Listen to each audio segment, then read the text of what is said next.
ancient Indians of Peru were a highly advanced civilization who lived thousands of years ago in the jungle of South America. Their traditions speak of visiting spaceman. At their reservations are the amazing Nazca lines, which are etched into the earth and which are acknowledged as being aircraft runways and landing sites. Artifacts of great age have been found which closely resemble aircraft of today.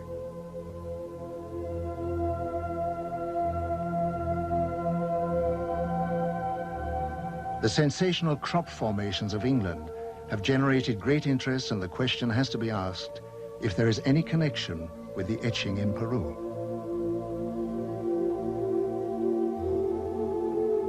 Ich kenne die Hopi-Indianer sehr gut. Sie leben heute in Arizona. Aber ihre alte Geschichte... I know the Hopi Indians very well. Today they live in Arizona. But their old traditions say that many, many thousands of years ago their home was in South America, and that at that time they were descended upon by extraterrestrial visitors called Kachinas. These Kachinas also saved the Hopi Indians when their continent threatened to sink. These heavenly beings, the Kachinas, were the teachers of the Hopi. And even today, the Hopi Indians make figures of the Kachinas for the younger generations, so that no one should forget the visit of their original teachers from outer space. And even today, the Hopi are convinced that one day the Kachinas will come again. In this connection, it's interesting that a short time ago I showed White Bear, one of the oldest members of the Hopi, pictures of the Maya cities Tikal and Palenque. He was beside himself with excitement and said, "We understand that. Our ancestors built that under the guidance of the Kachinas."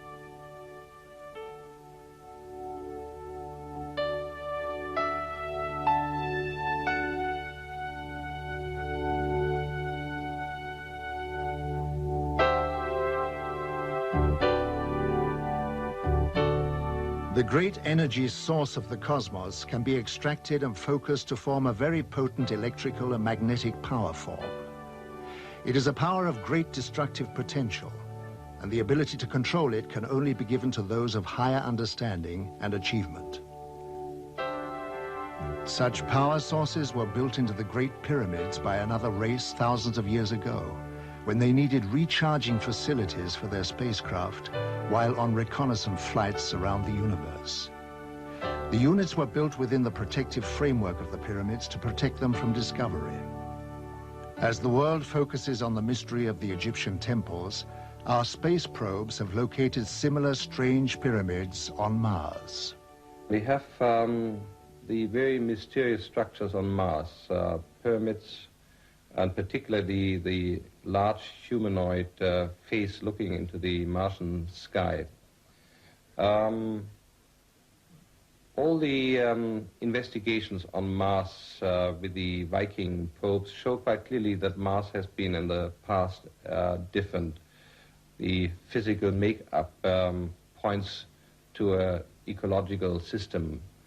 And the pyramids, again, really make quite clear that they cannot be possibly natural structures.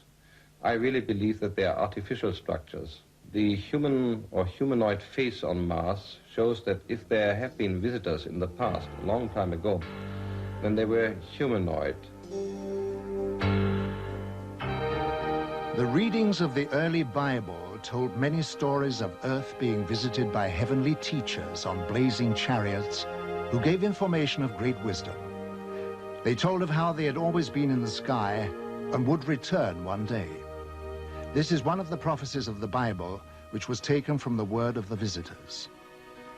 How did modern man go about interpreting these holy clues?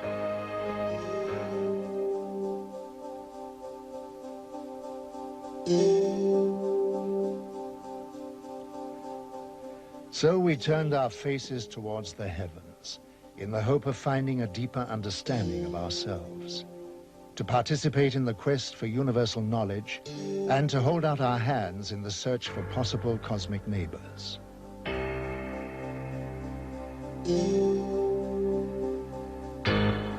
If we consider that most of the stars in the Milky Way are twice as old than our sun, 10,000 million years old, then obviously there may be highly advanced old civilizations which have developed interstellar travel. So my answer would be it is more than likely, not only possibly, but more than likely, that extraterrestrial visitors are traveling to other solar systems, other planetary systems. Thus, we really should expect extraterrestrial visitors in our solar system observing human civilization. As fantastic as this may seem, photographs of unknown flying craft, known as UFOs, have been taken around the world, captivating the public's attention for decades. This photograph was taken in 1978 in Brazil. This was photographed in Switzerland in 1975. These two UFOs were also photographed in Switzerland in 1975. This was taken in 1971 in Austria.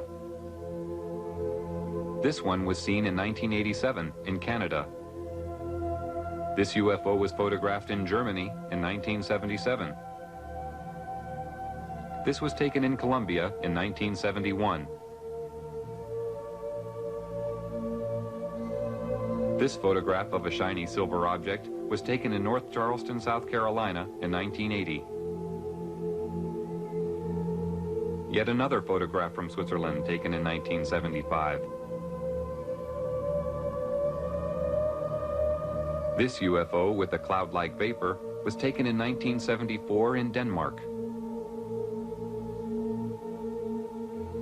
This UFO was sighted in 1977 in Uruguay. A UFO in Indonesia, photographed in 1974. These three luminous flying objects were photographed in Barcelona, Spain in 1978. Every year, increasing numbers of UFO photographs are being taken by witnesses from around the world, giving growing evidence of extraterrestrial visitors. In 1946, George Adamski, a professor of philosophy, using his cine camera, took the first moving pictures of alien spacecraft. This film shows the strange flight pattern of these machines. This picture shows three balls beneath the craft serving as condensers for static electricity. This film, also taken by Adamski, shows a telemeter disc, described as being a very small but highly technical reconnaissance craft. Adamski was an amateur astronomer who had a 6-inch telescope on the slopes of Mount Palomar. In 1946, he observed a huge cigar-shaped UFO and was astounded to see many smaller UFOs emerge from the mother craft. He was able to take a series of photographs of this amazing sight.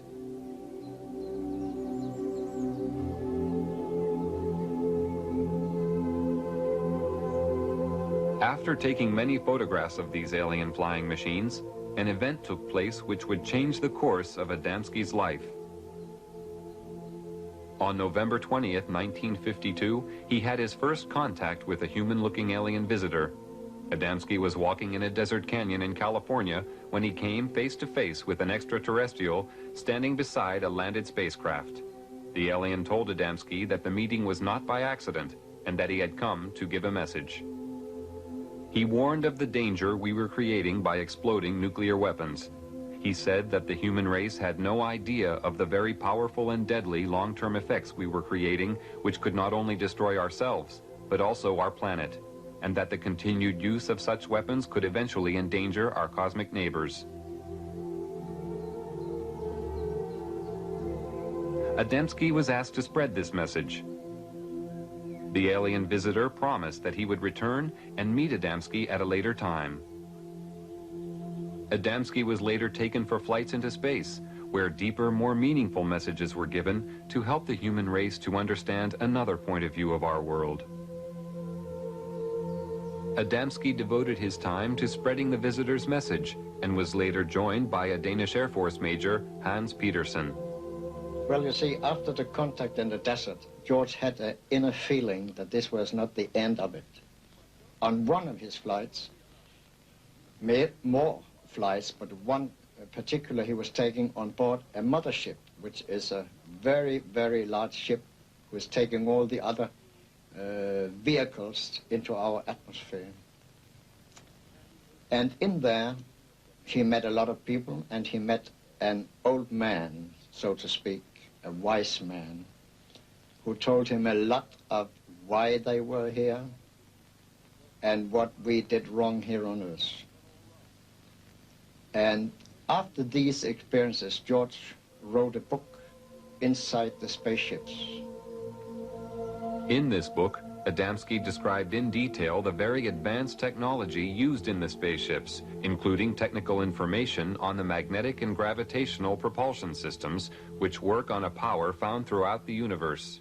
He also described a magnetic pole running through the center of the ship that was also a very powerful periscope, which could observe both above and below the craft with great magnification. Adamski's alien friends gave him a pendant to wear around his neck and was told it would increase his telepathic abilities and enable him to maintain contact with them. Another witness who was truly shattered by his experience when he saw and photographed a UFO was Dr. Daniel Fry. Dr. Fry was a rocket engineer and the head of a scientific team employed by the American government at the White Sands Missile Proving Grounds in New Mexico when he took these films and photographs. On July 4th, 1949, Dr. Fry was contacted by alien visitors for the first time. They informed him that mankind lives in danger of total self-destruction through means it had created itself, and that Earth technology was advancing faster than man's ability to control himself. He was told that peace was the automatic byproduct of understanding between man and race, also that the understanding of fellow human beings was the key to building a united world. The most significant experience that I had is probably the finding out of the major purpose for this invasion, so to speak, was to keep this planet alive, that we're approaching an area of controversy which could result in the displacement of all humanity, because we had learned how to do that without learning how to get along with each other. When those among you responsible for your scientific achievements realize the significance of the destructive forces you are creating, only then will you understand that you are destroying your living planet, which is responsible for your very existence. We are here to advise, guide, and encourage you to turn your eyes towards the creation of a planet of peace and understanding, where your invention and universal ability coexist with the creative force of the cosmos. We are your brothers of the Galactic Federation, who wish only to have you by our side. We cannot join you until your thoughts turn from self-destruction to the eternal law of universal knowledge and understanding. There came a spaceship sailing, passing us, making a curve, going down south and coming in from the south, passing over our heads and disappearing to the north.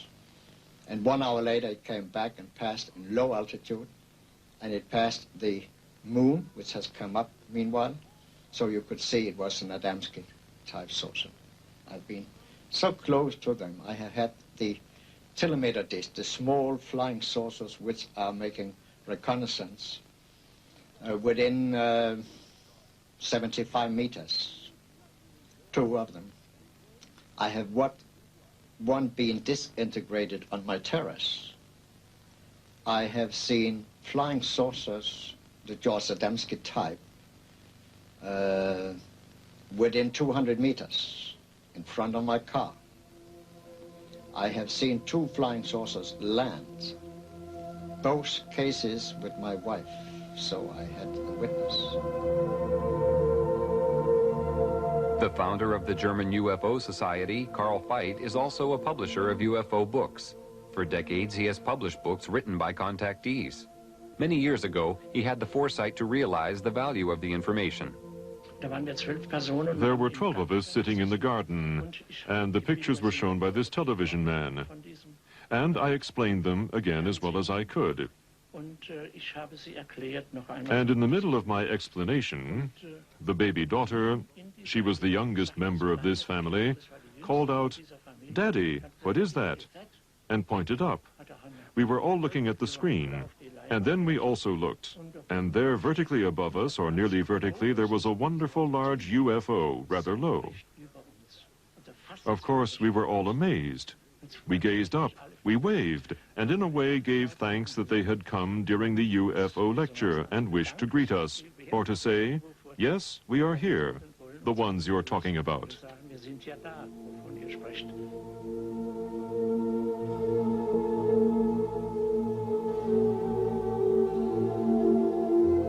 Tony Dodd is a retired British police sergeant who had a close encounter with a UFO. Since that time, he has become the director of investigations for Quest International, Europe's largest UFO investigation organization. I was driving a police patrol vehicle in a remote area in Yorkshire when I saw the most amazing disc-shaped flying machine. This machine was about 100 meters off the road, above the road. It was glowing white, bright white. It had colored lights rotating around the underside of it. It had a dome on the top with what appeared to be portholes. It was going at no more than 30 kilometers per hour. But the strange thing was that it was making no sound. It was the most amazing thing I've ever seen. This was no doubt a real UFO. I'm convinced of this. It did not resemble anything that we have which is flying around in the sky. It had an effect on my police car radio. It blanked out the transmissions with a very heavy static effect. The object moved away from us and disappeared into the distance and appeared to land in a forest on a hillside.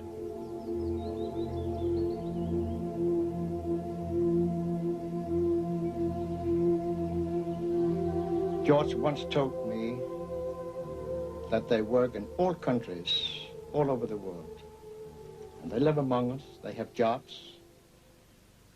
One day, George met a couple in New York on Fifth Avenue. He was looking in a shop in the window, and a couple passed him with a little boy between them. And he got this strange feeling that they were space people. And he put a thought towards them. Are you space people? Then come back.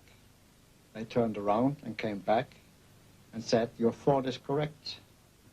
Adamski was given insight into the purpose of his life by his extraterrestrial friends. And in this sense, all these people who have come into contact with extraterrestrial beings are confronted with these wonderful facts, and they have also had an insight into their lives. Why they are here. That's what was also said to George Adamski, that he should, so to say, be a pioneer in the field of ufology, because in the development of the human race, we now face great, higher problems. Our first face-to-face contact with a member of your race in modern times was a man called George Adamski. He was chosen because of his astronomical awareness and placid naivete, coupled with a cosmological awareness.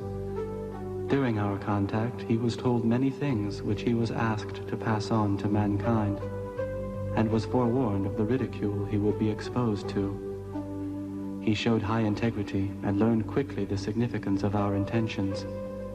He was the ideal subject for our first contact. He created a chain reaction of awareness which continues to spread at the present time. He was the first seed sown by us to open the eyes of your world. The first thing that made me realize that there was definitely something else happening was as a result of the first sighting. After this, using my policeman's mind, I used to watch in the area where I'd seen this thing. And over a period of time, I saw many more of them. And it got to a fairly regular event. And I saw them at close range. I saw them doing aerobatics, almost on occasions as if they were doing them for me. on very remote hillsides. And then on one occasion, one came past, it flew over my head, and I flashed a light at it. And this thing turned round and came back. And as it got above my head, this was only about 25 feet above the ground. It had a long light on the front of it, a long elliptical shaped light. And as it got to my position, the light increased intensity, went down, and then increased intensity and went down again, almost as if it was signaling me back. And then it turned and flew off again. I knew at this time this was an intelligently controlled machine who was acknowledging my signal.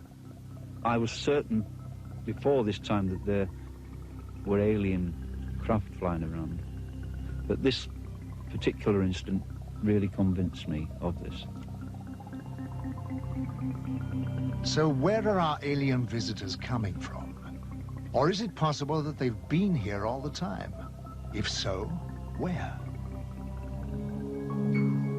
Military and civil airline pilots from around the world have constantly reported having the most unusual experiences in the skies, including contact with UFOs. On September 19, 1979, a UFO followed a military aircraft over Germany. This is a close-up of the object. This B-52 Canberra bomber was flying over Edwards Air Force Base in California in 1954 when a UFO was seen near the aircraft. Here is a close-up of the UFO. Many pilots flying B-52 bombers reported seeing UFOs. This one was photographed at 12,000 feet in June 1966 over Utah by aircraft pilot Williams. An aircraft over Venezuela had a close encounter with a UFO. This photograph was taken from the plane. In June 1976, the British Airways Concorde was being filmed in flight when a small UFO appeared. After maneuvering around the plane in a manner that indicated intelligent control, the UFO flew off at great speed. This was witnessed by the whole crew. Here is a replay in slow motion.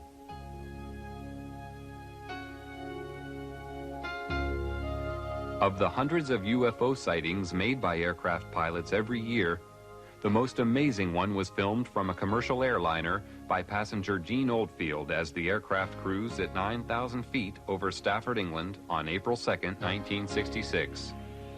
The film clearly shows the ability of the craft to perform maneuvers and feats of acceleration far beyond our present comprehension. Here is the film again in slow motion. This was one of the early films taken of a UFO. The dramatic movement of the object showed rapid, almost instantaneous changes of speed and direction, which sparked intense curiosity and confusion among the public and scientific community. No earthly aircraft of the time could perform like this. While filming from a helicopter for the U.S. Navy on April 15, 1966, Lee Hansen, a professional photographer, shot these pictures of a flying object at Catalina Island, California. The craft, which had no wings or tail fins, was 30 feet in diameter and moving at approximately 150 miles per hour.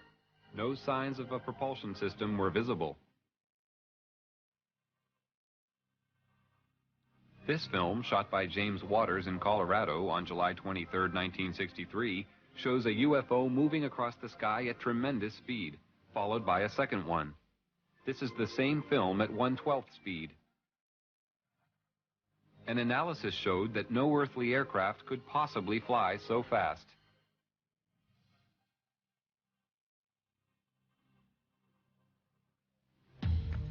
In late December 1978, a record number of UFO sightings were being reported by radar operators and pilots in the area of Wellington, New Zealand. Just before midnight on December 30th, 1978, Quentin Fogarty, a reporter, and a television team took off in an Argosy aircraft to fly to Christchurch. Shortly after takeoff, Fogarty was informed by ground radar that they were being followed by several UFOs. During the 50-minute flight, UFOs were seen and filmed by the crew. The UFOs were described as having a luminous base and a transparent top. The objects were performing incredible aerobatics. This movement was captured on a single frame of film.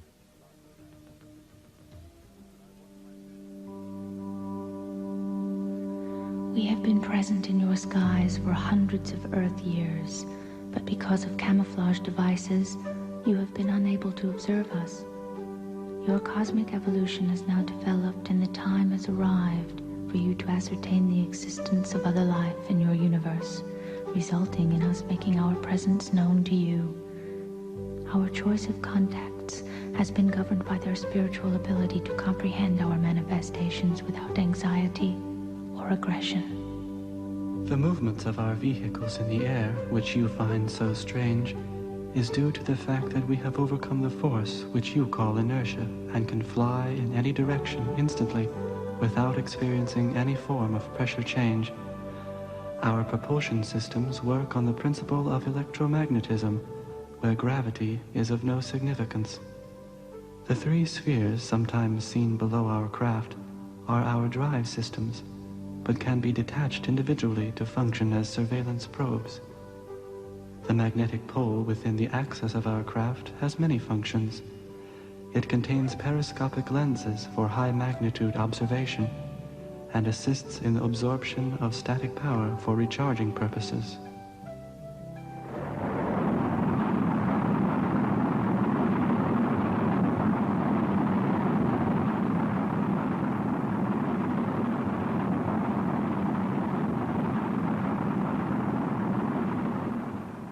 It seems to me quite clear that a humanoid civilization will very likely try to find other humanoid civilizations in the Milky Way, if we just take the Milky Way as our place for travel. I'm not talking about extra-galactic civilization now. The possibility of finding humanoid civilizations would always be of interest. Just like our astronauts, if we send them away in the search for life, will very likely try to find life which is a kind which is similar. If an astronaut has a chance to visit a planet where there's plant life or insect life, or another planet where there's humanoid life, he very likely will travel to the planet where there is humanoid life. And so it should not surprise us that the extraterrestrial visitors are always described as being humanoid. The following sequence of photographs and film was taken by the astronauts. While in space, they had many encounters with UFOs that are now being revealed for the first time after decades of secrecy. On the Gemini 4 spaceflight on June 3, 1966, astronaut James McDivitt took a photograph of this cylindrical object. On the mission of Gemini 7, astronaut Frank Borman reported seeing these two objects flying in formation. On the Mercury 1 mission on February 20, 1962, John Glenn took this picture of two glowing objects. On the Gemini 11 mission, September 13, 1966, Pete Conrad and Richard Gordon observed a cluster of UFOs alongside their craft. They described them as large and very bright. During the Apollo 11 mission in July 1969, Neil Armstrong and Buzz Aldrin saw these two UFOs, which were in orbit around the moon. The astronauts filmed the extraordinary glowing objects from the Apollo 11 spacecraft and reported to Johnson Space Center in Houston, Texas, that the UFOs even accompanied them to the moon. Many astronauts made their own private films while on space missions. This film, shot by James McDivitt in a long sequence, shows the remarkable aerobatic ability of UFOs. The astronauts faced UFOs so regularly that they became part of their everyday life. Because of restrictions, however, they were unable to describe their encounters to the public. One of the first to break the silence is former astronaut Brian O'Leary, a professor of physics and an astronomer from Princeton University, who comes forward for the first time to speak of the reality of visitation from out of this world. What I do know from my own experience and from scientific investigations and experiments is that UFO phenomena and a range of other events are part of our reality, as incredible as they may seem. Jetzt war es dann endlich soweit. Der erste Mann war auf dem Mond gelandet. That's one small step for man, one giant leap for mankind. During their moonwalks, a giant glowing UFO hovered above their heads. While in orbit around the moon, a huge object remained in view for a considerable amount of time before it suddenly disappeared. This UFO was seen above the landing site. This cigar-shaped UFO was photographed from the orbiting space module. Down to the pad. That may have been a small deal, but that's a long. On this very first trip into the unknown, the astronauts repeatedly reported to Mission Control that they were being escorted by unidentified flying objects. After landing on the moon, the astronauts stated that the UFOs were still present in the distance, hovering near a large crater. They were well aware that they had been observed throughout their entire mission. It's also like sundown again. Yeah, powder. I was strolling on the moon one day in a merry, merry month of December. Now, May's the month. May, that's right. May is the year of the month. When, much to my surprise, a pair of the eyes. Hello, Ryan. It's Houston. Hi there. We lost you for a while. Yeah, we sure did.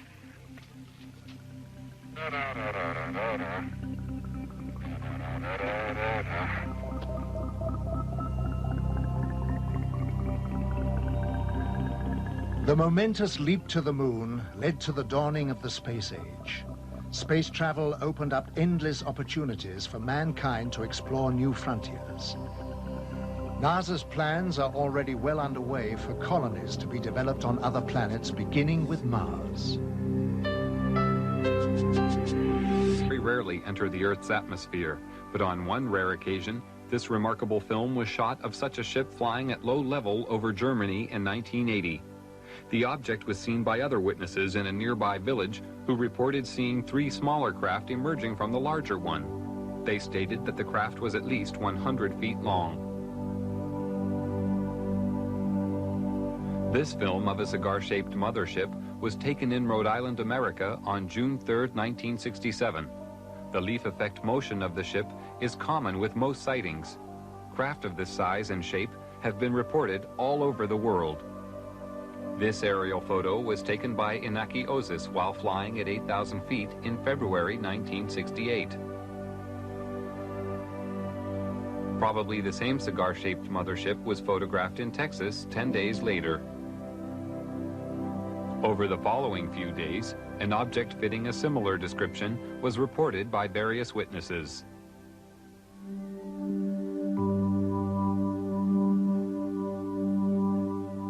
Life aboard our motherships is ruled by a mixture of self-discipline, love of each other, and the merging of all spirits into one.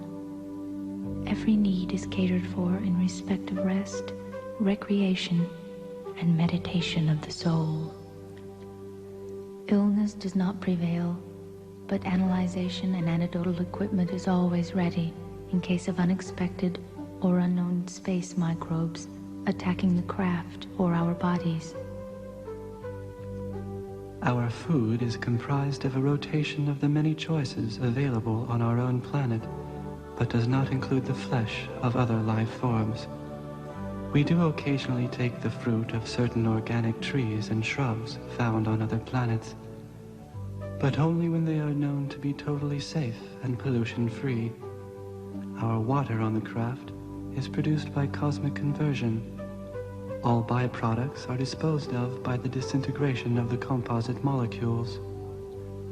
The psychological spirit of each of us is at one with the elements which surround us, and when we are at one with our universe, we are at peace. My personal views on UFOs are that these are alien-piloted vehicles. When I say alien, I mean alien to anything we know. That possibly they come from other worlds, but I think it's highly likely also that they come from other dimensions, other time spheres, and that there isn't one type of alien coming here. There are probably many of them, all from different areas. When people report these things, we get such a variety of things reported, so many shapes, so many forms, and this appears to cause the confusion because there is such a variety of these things. But really speaking, if these things are visiting us from a whole host of different areas, one would expect them to be different forms, different machines, and I think this personally is the answer to it.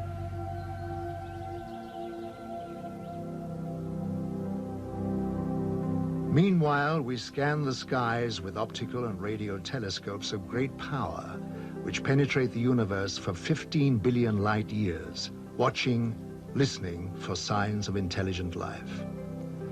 Large numbers of people on Earth wait and watch in the hope that one day they may be contacted or visited by visitors from space.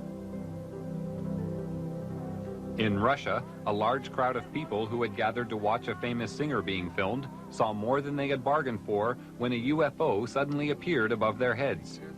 The camera crew quickly focused their camera on the object and recorded an aerial display that lasted several minutes.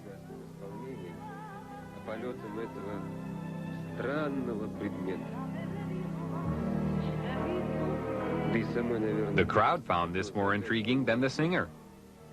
Even she eventually stopped singing to watch the UFO. Numerous UFOs are seen over Russia regularly. These balls of light are identical to those reported in Belgium and the rest of Europe in 1990, which attracted extensive attention on top military and civilian levels.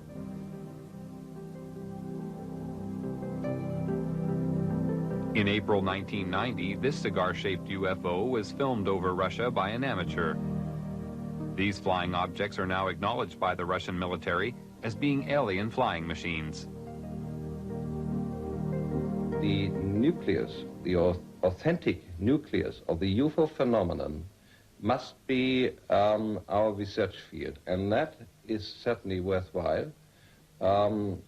However skeptics may talk about the UFO phenomenon, whether they call people who have encountered psychopaths or even scientists who concern themselves with UFOs as cranks, we simply have to accept, if we inform ourselves, that there's a small percentage of absolute authentic cases which represent the UFO phenomenon.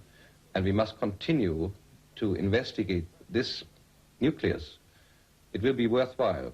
When I first saw my UFO, I always quote my UFO now, you've got to bear in mind I was dealing with something like this with the clinical mind of a policeman. So my immediate reaction was, well, what makes a thing like this tick? How does it go? How can you get an enormous machine like this which doesn't make sound? Why does it look so beautiful?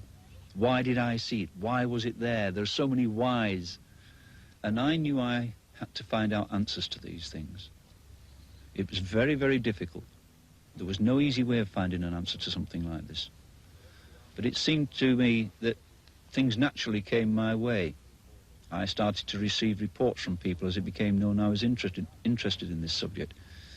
And then I had so many other incidents following this of close encounters. It was quite amazing, really, because these things seemed to know where I was, even when I wasn't on the initial hillsides where I found them. I had occasions when I would be driving down a country road, then suddenly one of these things would be in the sky, flying alongside me very close. And it was almost a cat and mouse game. And I had nothing but, no fear. Never any fear, because there was never anything directed towards me which would indicate there was any hostility. And so I got a sort of affection for them. I had to keep thinking, what kind of technicians put something like this together? because it was such an amazing thing. But I knew that this thing was not from here. For the past 45 years, people from every country have reported seeing UFOs. The descriptions of these objects have been all too similar, despite the fact that the witnesses live thousands of miles apart. Witnesses include astronauts, pilots, scientists, and police. Even presidents of the United States. Jimmy Carter and Ronald Reagan have spoken openly about their seeing UFOs. Since 1945, an estimated 5 million UFO sightings have been reported from across the world. Most sightings are of singular objects, although many are of 2 or 3. In some cases, large formations have been spotted. The greatest number of UFOs usually appear after 9 p.m. Although a large percentage of these sightings can be explained as natural phenomena, many cannot. Thousands of people are asking questions. What are these UFOs? Where do they come from? Why can't I see one? Why are they here? And more people want to communicate with the extraterrestrials, to learn more about them, get to know them, to understand. The 20th century, the winds of change began to blow. Events were to take place which would change the course of mankind forever. The atomic age had arrived.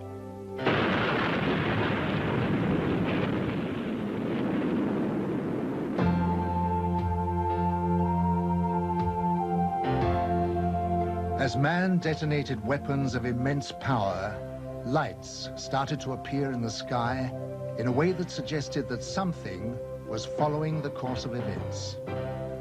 The shattering thought imposed itself that we were perhaps not the only inhabitants of the universe.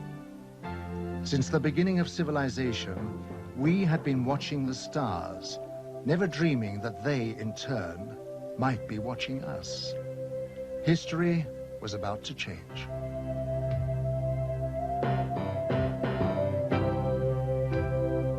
Because these lights appeared suddenly in the sky over Washington on July 20th, 1952, moving from the White House to the Capitol, hundreds of people witnessed the extraordinary event, and it left them stunned. The lights instantly jumped from one position to another. They were also observed by high military officials who knew what the lights were trying to say. The public had never seen anything like this, whereas the military had already a long history of involvement with these alien visitors, but had kept it from the public. An immediate emergency meeting was called to formulate a plan to divert public attention away from the occurrences. From that day on, it was decided to place the subject under the highest classification of security.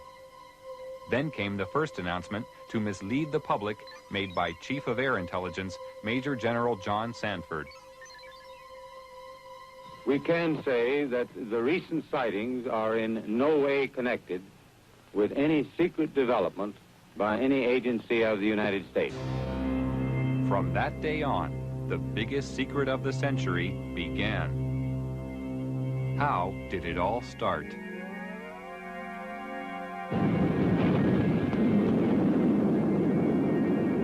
After the first atomic bomb was detonated, more tests were made of the effects on the environment and human subjects to gauge the degree of contamination unleashed.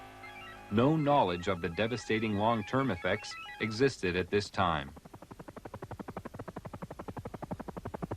Here in New Mexico, an army base close to a small town called Roswell became the focus of attention on July 2nd, 1947, when Bill Brazel, a farmer, found a crashed disc-shaped craft on his land. The military arrived on the scene and quickly isolated the spot when they found debris scattered over a wide area. They also found 4 dead humanoid alien bodies who had been ejected from the craft. Because of many recent UFO sightings by the military, they accepted the existence of visitors from outer space who obviously possessed a technology which was far beyond our understanding. Now, for the first time, they had tangible evidence and were eager to learn its secrets. Roswell was the home of the 509th Bomber Wing, the sole American atomic bomber group. Major Jesse Marcel, an Army intelligence officer, was engaged on the recovery operation and asked Walter Haught, the Army Public Relations Officer, to prepare a story for the local newspaper. He told me to prepare a release with basically the information that he gave me over the phone. When it was done, to take it into community and hand deliver it to the 4 news media we had in Roswell at that time, which is what I did. The story was published in the local paper. The news was also prepared to be aired by the local radio, but Judd Roberts, the radio station manager, was warned not to broadcast it. Sorry. The question that we ran into is the very next morning, some friendly person, probably from Clinton Anderson's office, called us from Washington and said, we understand that you have some information, and we want to assure you that if you release it on this matter, because it's not supposed to be released, it's very possible that your license could be in jeopardy, and so we suggest that you not do it. And he said, when I mean in jeopardy, like maybe 3 days. Preparations were made at Roswell Army Base for the transport of the wreckage. Robert Shirkey witnessed the secret handling of the parts. They came in the front door, straight down the hallway, and right out onto the ramp to climb into the airplane. And these were the people that were carrying parts of the crashed flying saucer at that time, UFO today, that I got to see. And that was the only thing I got to see. And it was very short, very quick. Colonel Blanchard, in order to get out of their way, had backed into the doorway of the ops office. And I stepped up to him and I said, Colonel, turn sideways. I want to see too. On instructions from the Pentagon, Thomas Jefferson DuBose and General Ramey created a cover story saying the crashed object was a weather balloon. We used that in order to assuage the curiosity of the press. The wreckage was loaded back onto an aircraft and flown out under cover of great security and secrecy to Wright-Patterson Air Force Base. The pilot kept silent for several years, but informed his wife after the story appeared in a newspaper. I guess now that they're putting in the paper, I can tell you about this. I wanted to tell you for years. He said, I want you to read this article because it's a true story. And I not only know that it's true, but I'm the pilot who flew the wreckage of the UFO to Dayton, Ohio. Wright-Patterson Air Force Base was considered the most technologically advanced research center in the United States. The wreckage of the Roswell crash was dismantled for analysis. The matter was considered of such importance that the orders came directly from President Truman. Under the cover of the CIA, Truman created a group called Majestic 12 for dealing with and covering up all information about UFOs. President Truman gave the task of handling UFOs only to the highest-ranking generals.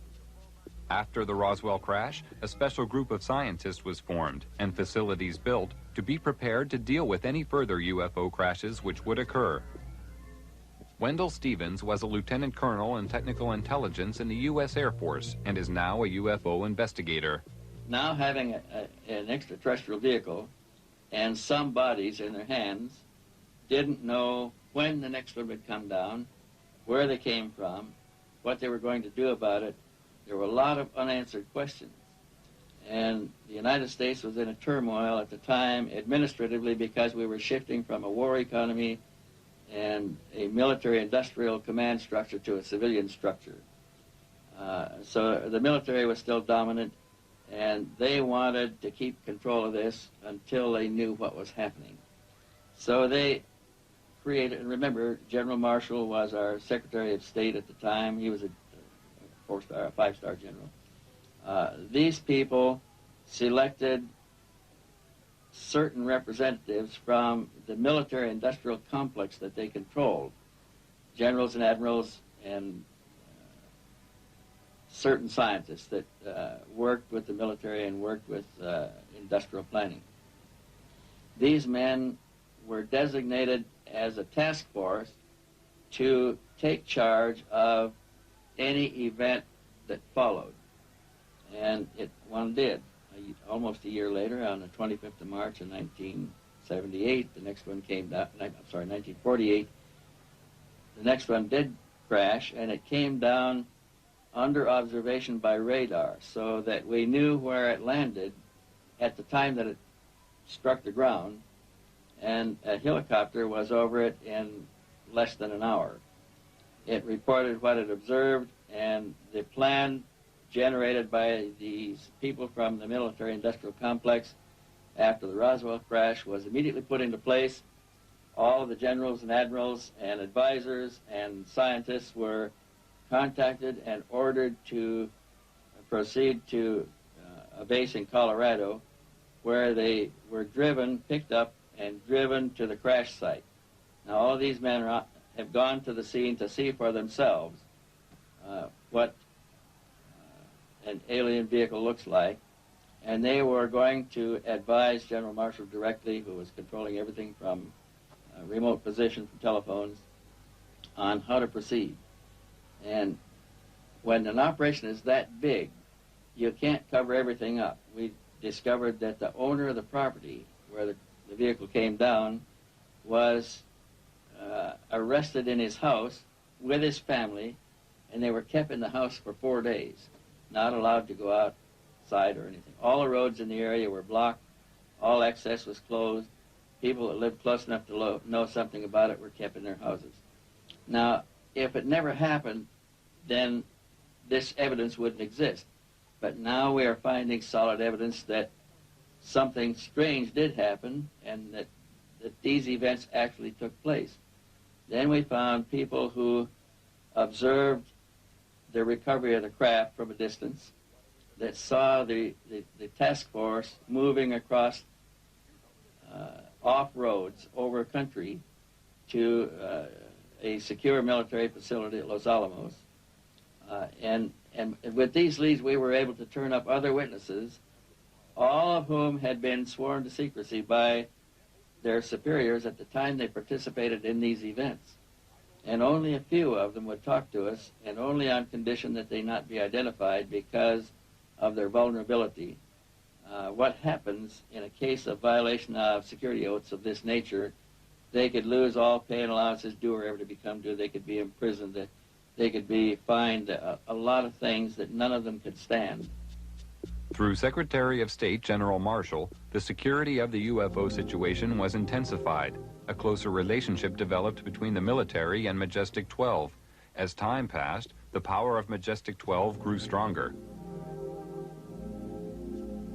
Virgil Armstrong was an intelligence officer with the CIA and worked with highly classified assignments. He retired with the rank of major. I received documents which said that a UFO had landed in the middle of White Sands, New Mexico proving grounds, and that this object was inert, was under surveillance, and would be kept under surveillance until they could determine whether it was hostile or friendly. It later turned out that it was friendly in that the occupants were dead, and when we got aboard, there were 5 bodies. The bodies were diminutive in size, in other words, 3.5 feet. The largest one was just under 4 feet. 2 of them were obviously the commanding officers because 2 of them wore epaulets on their shoulders. Later turns out that they were all male. When we flew them back to Wright-Patterson, of course, the examination, physical examination, and the autopsy, of course, revealed that they were indeed all male. From descriptions given by several witnesses, the aliens have very large eyes, a small nose, and a small mouth. They are usually about 3 feet 6 inches in height and have no body hair.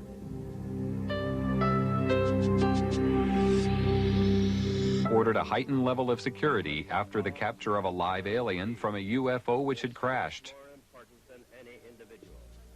Because of the ever-increasing numbers of UFO sightings at the time, it was decided to create a project called Blue Book, which was designed to suppress public knowledge and create an atmosphere of ridicule around the subject of UFOs.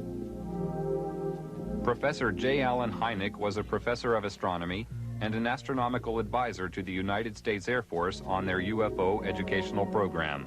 And I know the job they had. They were told not to excite the public.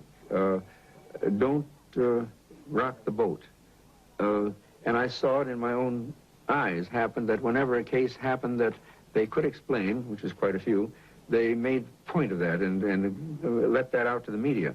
Things that the cases that were very difficult to explain, they would jump handsprings to keep the media away from it. For they had a job to do, to, whether rightfully or wrongly, to keep the public from getting excited.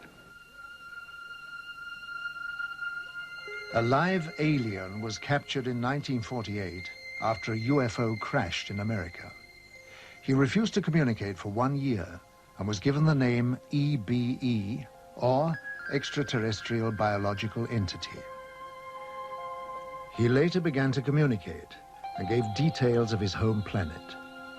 EBE had a large crystal which he linked to his mind telepathically and was able to communicate with his own race. He was also able to see into the past and future and perform many other amazing feats. He told of believing in the universe as the supreme being and stated that his race lived in harmony without wars and had nearly eliminated all diseases. He said they lived to approximately 800 years of age and that their technology was far in advance of ours. The authorities were amazed by the things they were shown through the crystal. EBE was able to communicate with huge spaceships which were holding orbital positions thousands of miles from the Earth. He told them that their crafts were capable of reaching areas in the universe beyond our imagination, and that they were operated by thought control coupled to biological computers, and consequently did not have any control systems as we understood them. He talked about his planet and how their technology had created a system where everything was self-functional and did not require a workforce to operate it, and that everything was monitored from a central control system. He said that technicians were present there. He said their power source was eternal energy from the cosmos. He told them that his race didn't have a government like Earth, but a society governed by wise elders who sat in council to make decisions of policy. They did not have a monetary system because the needs of the people were catered for by the Federation, which made them all equal. At the request of the aliens, a meeting was arranged with President Eisenhower in 1954. It took place amid tight security at a secret location.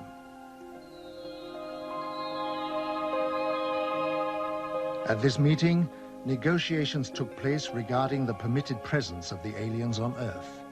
Eisenhower told the aliens that the world was not yet ready for them.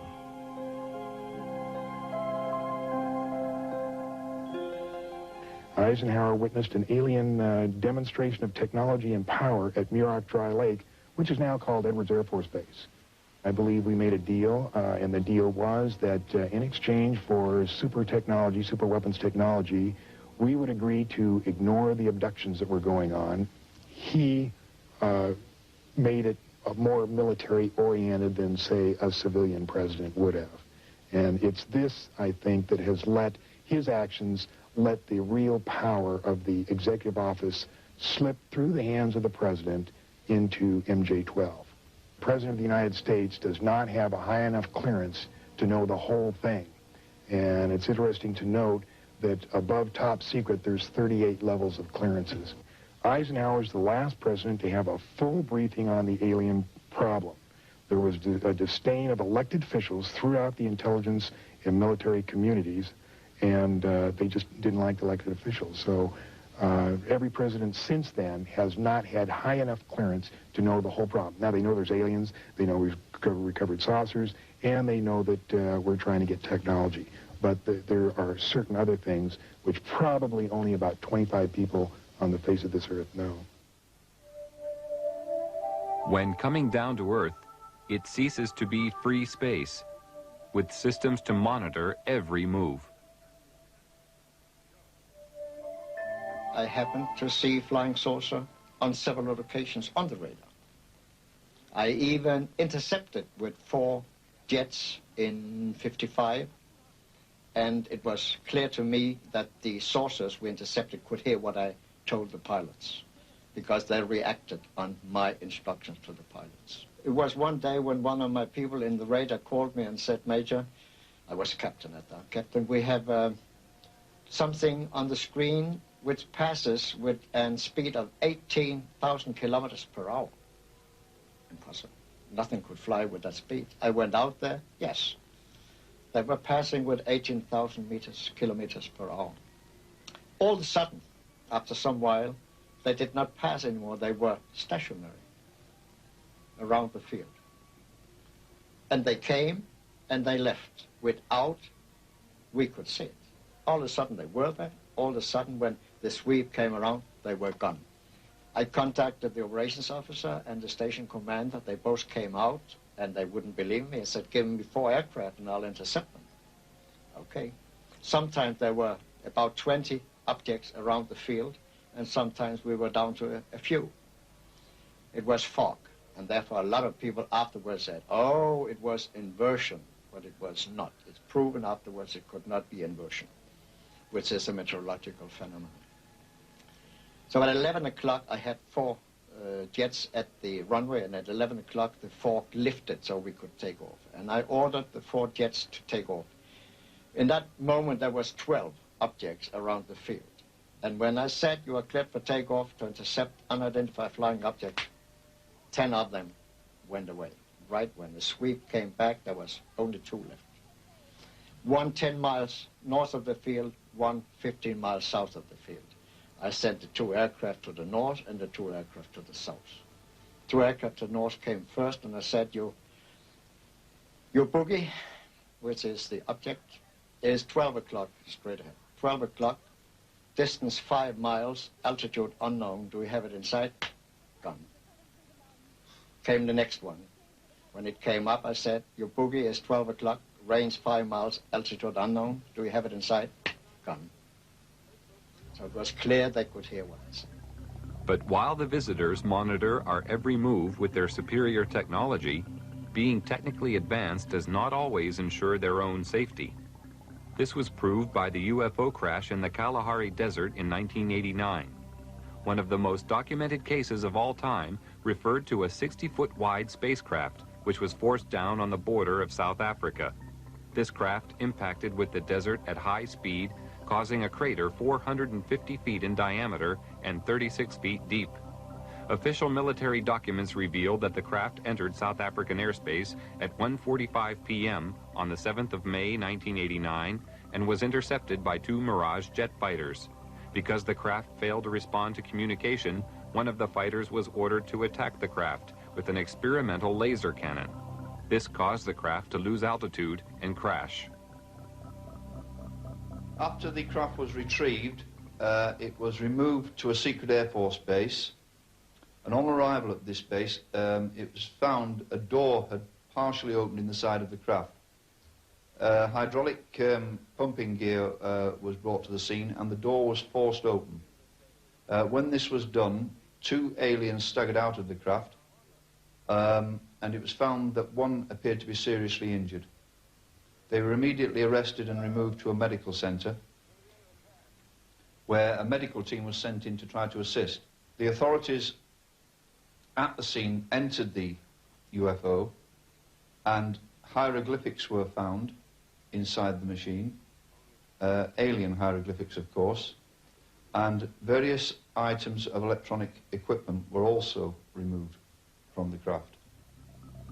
When the military entered the craft, they quickly removed portable equipment and instruments, some of which were considered useful as potential weapons.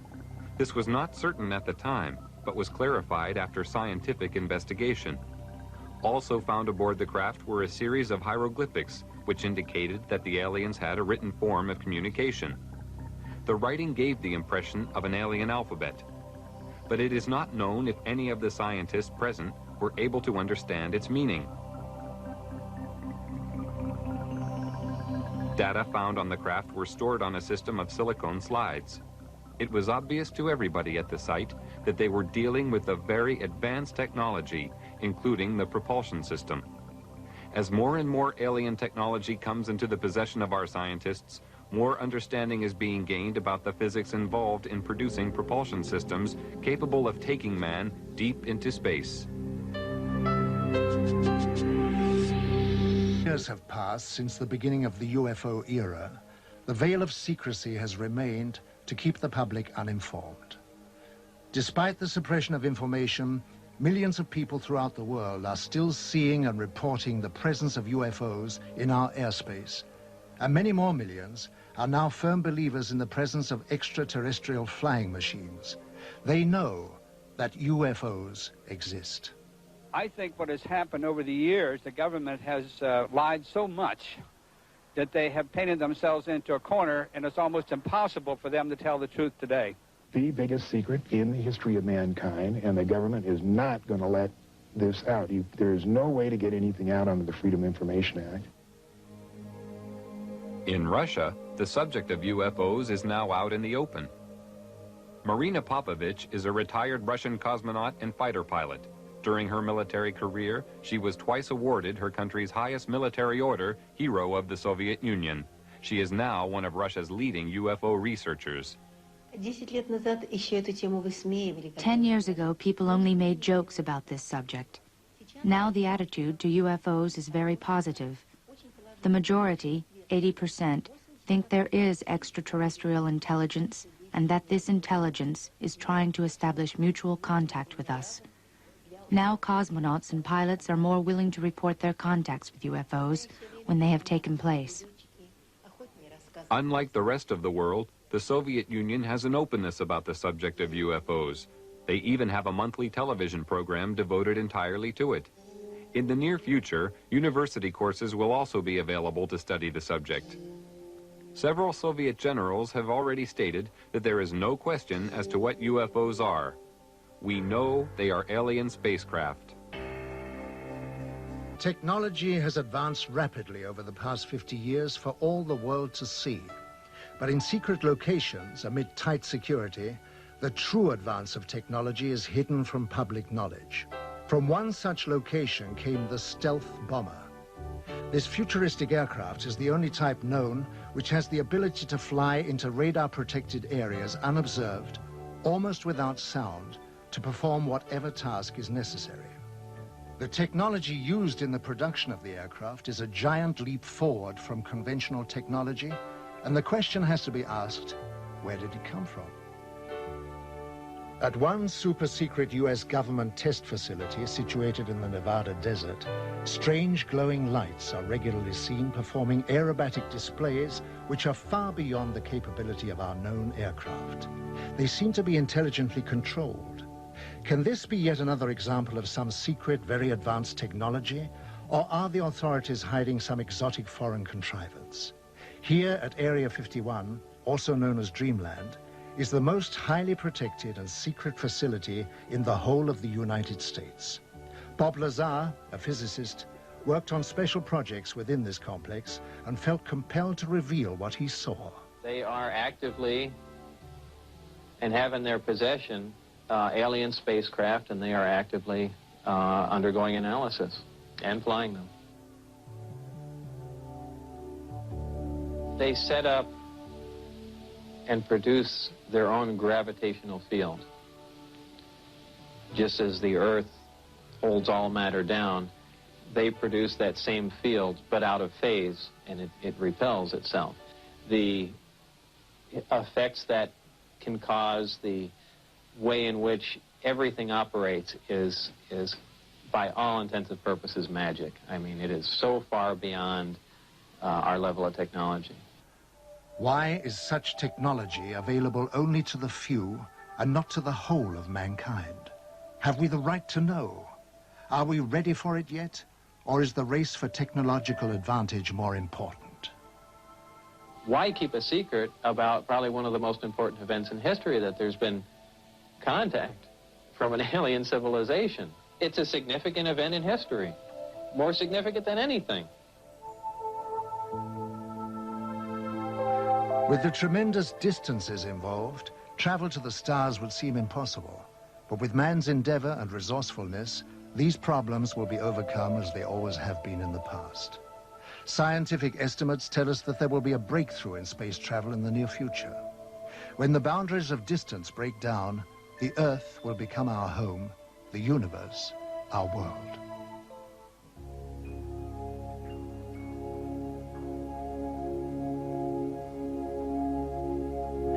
Energy is the lifeblood of civilized society, but it's also a tool that has to be controlled. They are flying on what we call free energy. They take it out of cosmos and fly on it. And you could do the same with your boat, your car, your machinery. Everything on Earth could be completely free. Do you think that the oil companies and the coal companies and the atomic and so on and so forth would accept it? Never. Despite our problems, we have gained a new conception of cosmic energy. Perhaps all the technologies which are being put together at this moment in time are catching up on our alien friends, which I very, very much doubt. But I'm sure that is the reason this technology is being put together. You've got to realize that things are not always as they seem.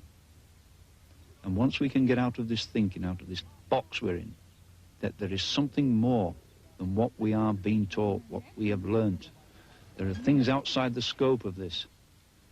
Then I think you'll begin to see the potential for people from out there visiting us. And not just now, not newly visiting us, but have been visiting us for hundreds of years. Our presence within your solar system is to observe the evolutionary progress and environmental changes occurring not only to your planet, but to its people. Using a special observational technique enables us to foresee potential difficulties which may arise, and if necessary, give you advice on the course of action you need to overcome it. To achieve these aims, we employ the use of many types of monitoring equipment, each with the responsibility for a different area of scientific investigation. Our use of telemeter discs of all sizes as remote-controlled sophisticated recording and analyzing vehicles is one of the many types of drones. We observe every aspect of your world and its inhabitants, from the environmental changes and pollution levels to the microbiological disease potential of mankind. Our techniques also enable us to record and analyze thought patterns, and therefore anticipate man's course of action before it is taken. There is nothing about your world and its people we are not aware of.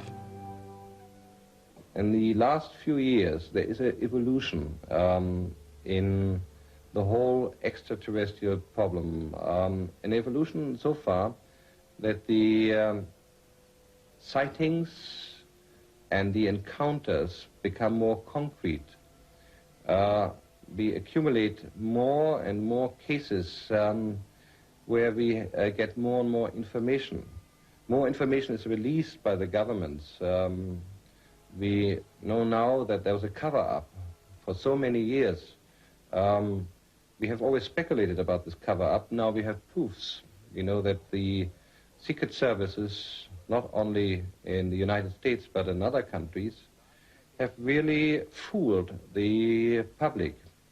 And very likely extraterrestrial visitors know about this plot.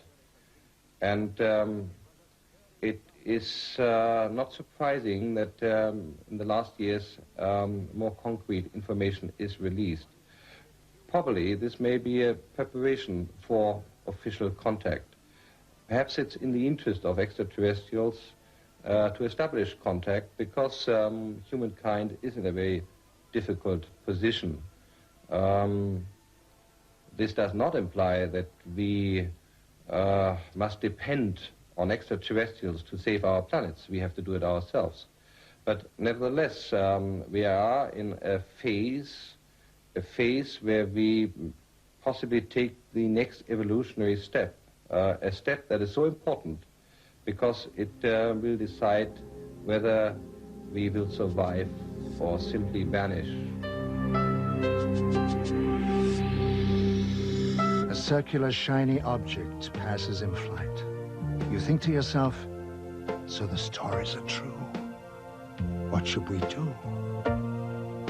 I'm absolutely convinced that there is a mutual origin of humankind, of human beings, and some of the extraterrestrials which come and visit Earth. I have various reasons to maintain this point of view. There is a group of extraterrestrials which are really identical with human beings in their size, in their physical look, and their physical makeup. If we take the reports of witnesses seriously, and I do. There are quite a number of cases where these extraterrestrial visitors have made remarks confirming this point of view. They do not officially land in Washington or in Moscow or in London, but they're simply seen rather unobtrusively in such a way that the media is arguing constantly whether UFOs exist or do not exist. We know that they do exist, at least a small nucleus. And whatever their intentions are, I'm sure there is a development in the last few years that it will not be long until we find out.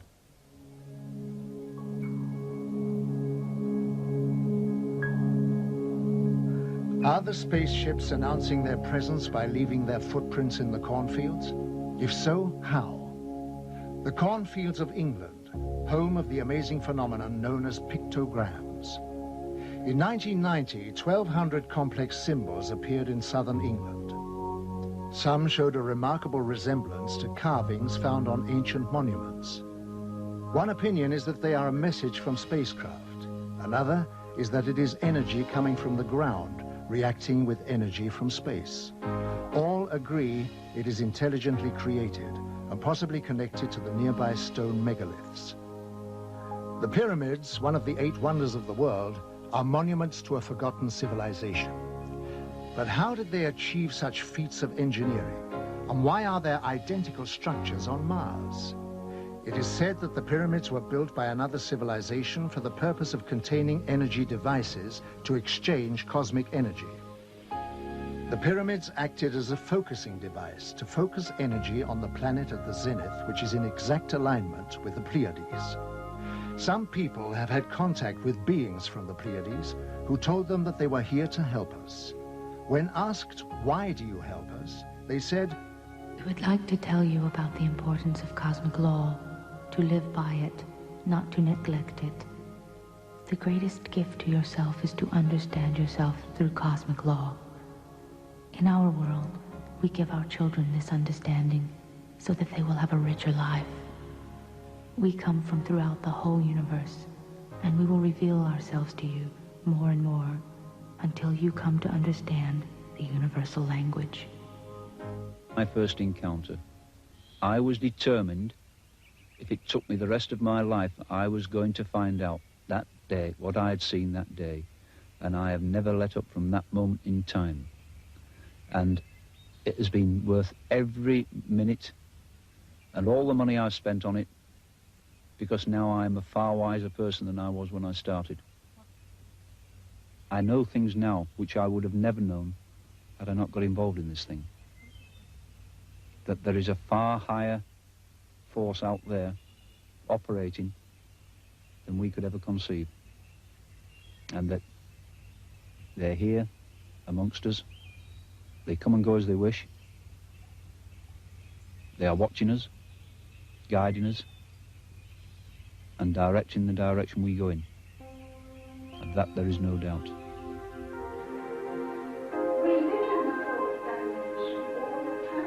Elizabeth Clara is one of the most important alien contact cases of all time. She was born in South Africa in 1910 and is a woman of great wisdom. Between the years 1954 and 1963, she had many meetings with another race. One man, whom she called Akon, told her that he was from the solar system of Proxima Centauri. She developed a deep friendship with Akon. He took her on a 4-month visit to his home planet of Meton, 4.3 light years from Earth. Meton is a world with 2 suns. She was told that space was a big laboratory and was given great knowledge about the universe. She understood the structure of the cosmos and the laws of light frequencies immediately, and as requested, she passed her knowledge to science, where it was of great benefit. She later went on lecture tours and wrote a book where she shares her insight into the structure of the universe and passed on highly valuable scientific information to the world. She said, "The road to the stars unfolds within a spaceship of great beauty and simplicity, generating her light from the cosmic plasma of eternity, never faltering, always alive and pulsating, shaped like a galaxy with a halo surrounding her and the shock wave glowing. We are embarking on a dialogue for which a common language has yet to be created, and which, when in full swing, will pose questions we have never ever envisioned, not even in our wildest dreams." There is life elsewhere, and therefore an extraterrestrial civilization to which we stretch out our hand evermore, whose attention we wish to attract, and with whom we wish to make contact. I am convinced that we shall be able to make contact on a broad basis. After all, there are already very many who have. And this contact between people is just as important as that with the universe. On her many journeys into space, Elizabeth Clara learned that Archon's race lives in harmony of body and mind, which is the foundation of healthy existence and responsible for the elimination of disease. They know that most diseases are caused by emotional or psychological stress. Archon told her that all cosmic neighbors looked at our world with watchful eyes. They see that the natural world is dying through the imbalance which we are creating in nature, reducing the resources we live on, and they are out there waiting to help. When asked why they didn't come more often, they said, to come here, we have to make many kinds of adjustments to the body because we are uncontaminated.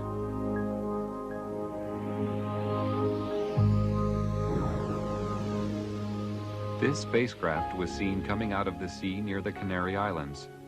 UFOs have been repeatedly seen rising out of the water throughout the world. It is known that they are using their advanced systems to help the world to decontaminate areas of high pollution. For instance, green fireballs are appearing in areas of high radioactivity for the purpose of neutralization. Many contactees are told that help for the Earth by our alien friends is allowed, but only to a certain extent, because they cannot interfere, since we all have a free will. This is a cosmic law.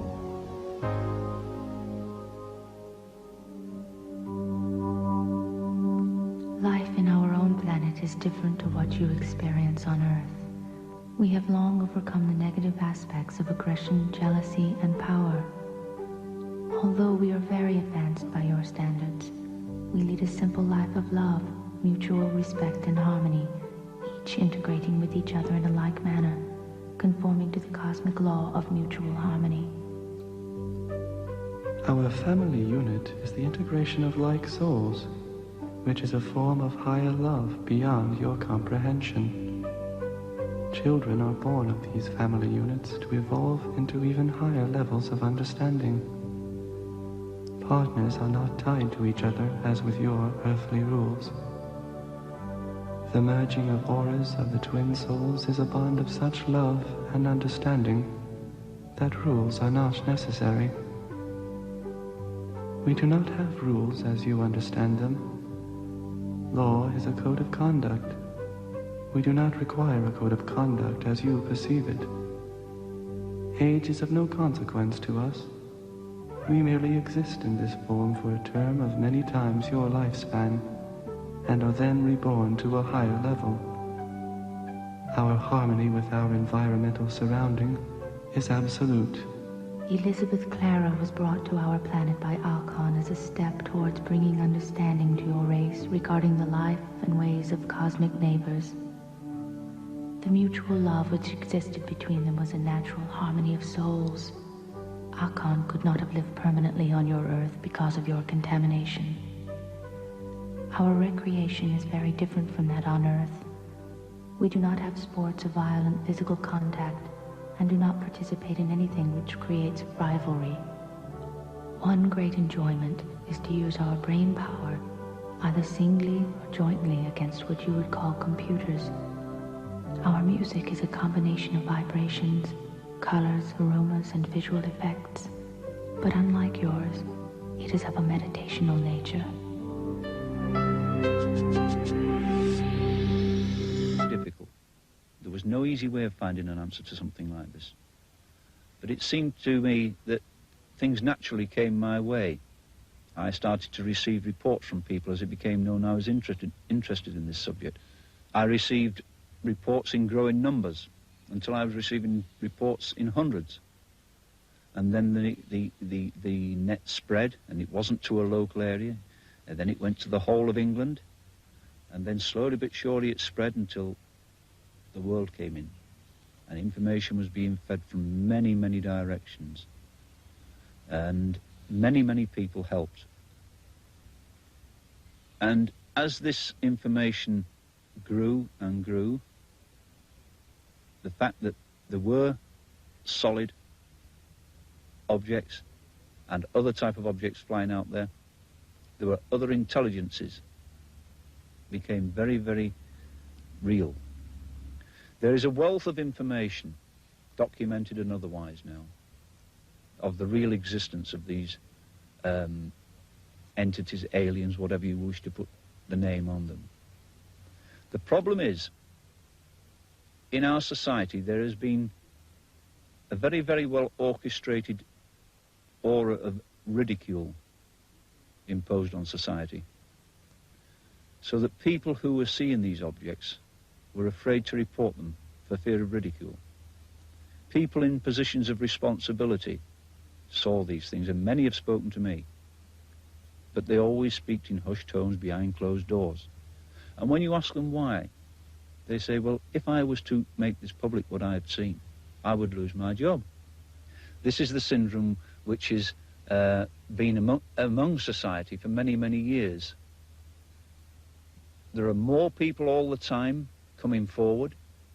We're beginning to break this mold of ridicule, and the reports are coming from all manner of people. I've had them from doctors and pilots, from military personnel. You name it, I've had it from them. And it's like a snowball. It's gathering momentum, it's gathering size. And it will not be long before all the population realizes that these are out there. We are not the only people here.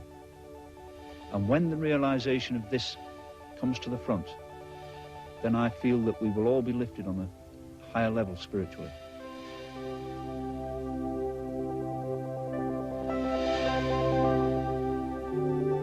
Man is beginning to respect the universe and the laws of the cosmos. Therefore, he will learn a great deal faster.